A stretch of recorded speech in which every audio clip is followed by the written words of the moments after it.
I've failed a lot. I've done entire stand-up comedy sets where no one laughed, uploaded videos that have huge dislike ratios, and I've bombed countless auditions, pitches, and meetings.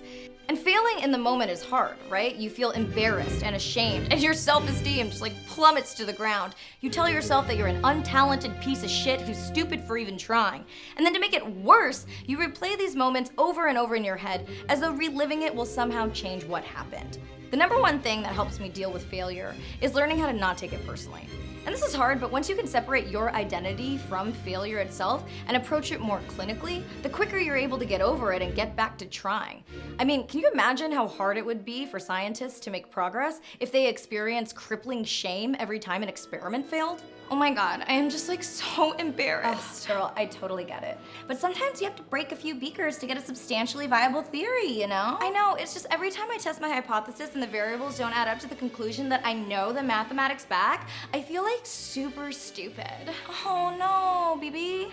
It's all part of the scientific method, girl. Here, have a shot. Thank you.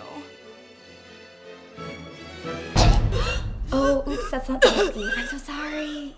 The sooner you realize that failure is not a reflection of your self-worth, and instead a process that everybody has to go through to get better, the more you'll embrace it and actually think that it's a good thing. Because every failure is one step closer to success. Now, I do realize some people are stuck in the fear of failure stage, right? You're too afraid to even try. Whenever I feel afraid and I don't want to do something, I try to visualize all the worst possible outcomes. So if I'm doing a show, I'll visualize that nobody laughed at a joke, or that I went blank on stage and forgot my set, or that people threw a bunch of tomatoes at me.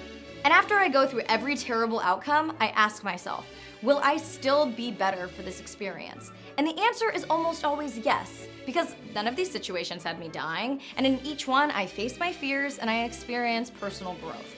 Plus, to be honest, people don't care. If anybody witnesses your failure, yeah, they'll cringe and then they'll move on with their lives and go on to the next thing. It was a horrifying moment in time for you, but you're still a little bit closer to your goal. Hopefully that helps. I'm Akana. I'll see you next Thursday. I'd like to say thank you to Squarespace for sponsoring today's episode.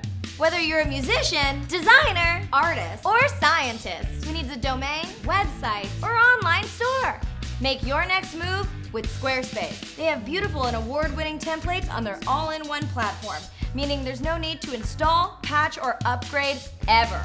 When you finally make that scientific discovery at 3:30 in the morning and are not sure how to alert the world, you can call Squarespace's customer service, who's open 24/7. Plus, they offer a unique domain experience that's fully transparent and simple to set up.